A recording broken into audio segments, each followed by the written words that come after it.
Baca Bening.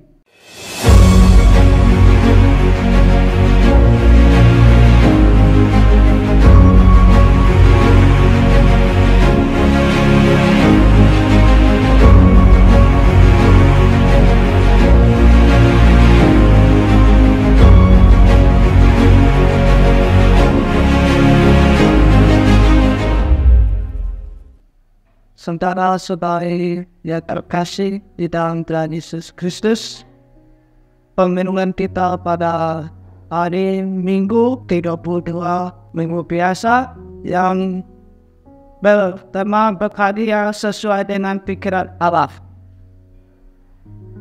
Ada dua sifat pikiran yang bisa mengaruhi manusia, pikiran egosentris dan pikiran tersentris. Pikiran bersifat egosentris ketika seseorang berpikir hanya demi kepentingan diri sendiri. Sedangkan pikiran yang bersifat teosentris terjadi ketika seseorang berpikir dalam pikiran Tuhan atau sesuai dengan apa yang dipikirkan atau dikehendaki Tuhan. Petrus saat itu berpikir egosentris. Egosentrisnya menyebabkan ia bertindak melampaui batas. Ketika Yesus menyampaikan pemberitahuan yang pertama mengenal penderitaan, kematian, dan kebangkitannya, Petrus berusaha dan menarik Yesus dan menegur. Bagi Petrus, Yesus adalah Mesias. Mesias tidak akan mengalami penderitaan secara semacam itu. Mesias adalah seseorang yang diurapi, terpilih, yang akan membebaskan bangsa Israel dari penjajah Romawi dan menetapkan murid-muridnya untuk memerintah bersamanya. Yesus marah pada Petrus. Kemarahan Yesus nampak dalam perkataan Yesus sebagai berikut. Yang pertama, "Enyalah iblis." Mengapa iblis? Bukankah dikatakan enyalah Petrus? Petrus bertindak seperti iblis, seperti saat iblis menyuruh Yesus melompat dari puncak bait Allah. Dengan sugesti iblis membawa Allah tidak akan membiarkan Yesus menderita. Petrus juga memberikan sugesti kepada Yesus bahwa penderitaan yang dikemukakan Yesus tidak akan terjadi kepadanya. Yang kedua, batu sandungan. Apa yang dikatakan Petrus telah menjadi batu sandungan bagi misi Yesus?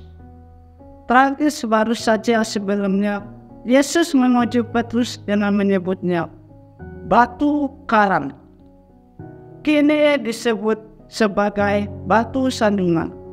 Petrus disebut sebagai batu sandungan karena tidak memikirkan seperti apa yang dipikirkan Allah, melainkan apa yang dipikirkan manusia. Petrus bersikap dan berpikir egosentris, bukan berpikir dan bersikap teosentris. Petrus memusatkan pada kehendak pribadi, bukan kehendak Yesus. Memikirkan apa yang dipikirkan Allah berarti memikirkan apa yang menjadi kehendak Allah. Dengan demikian, kita diajak untuk menumbuhkan cara berpikir dan bertindak teosentris, bukan egosentris. Percaya kepada Kristus agar kita masuk surga, bebas sebagai ekspresi iman yang wajar. Namun demikian, pemahaman semacam ini juga bisa mewujudkan iman yang egosentris. Secara keliru memahami iman sekedar menerima anugerah surga. Padahal iman juga sebagai panggilan dan tanggung jawab berkarya dalam dunia ini, termasuk bagi bangsa dan negara Indonesia ini. Sehingga dunia tempat kita hidup mewujudkan rasa surga. Oleh sebab itu, mari kita perhatikan cara-cara penghayatan iman kita. Tuhan, apakah masih egosentris ataukah teosentris? Kita tidak boleh bersandar pada pengertian kita sendiri atau mencari kepentingan diri sendiri. Juga tidak boleh hidup untuk tujuan kita sendiri. Kita harus menyangkal diri untuk suatu tujuan. Harus menyangkal diri bagi Kristus, bagi kehendaknya dan kemuliaannya, dan melayani kepentingannya di dunia ini. Sebab keselamatan bersumber dari pengakuan kepada Yesus Kristus sebagai Tuhan dan Juru Selamat, yang harus disertai kehidupan yang seturut dengan firman, teladan, dan janji Tuhan Yesus Kristus di kala susah dan senang sebagai bukti kesetiaan dan kasih pengikutnya. Amin. Baca bening.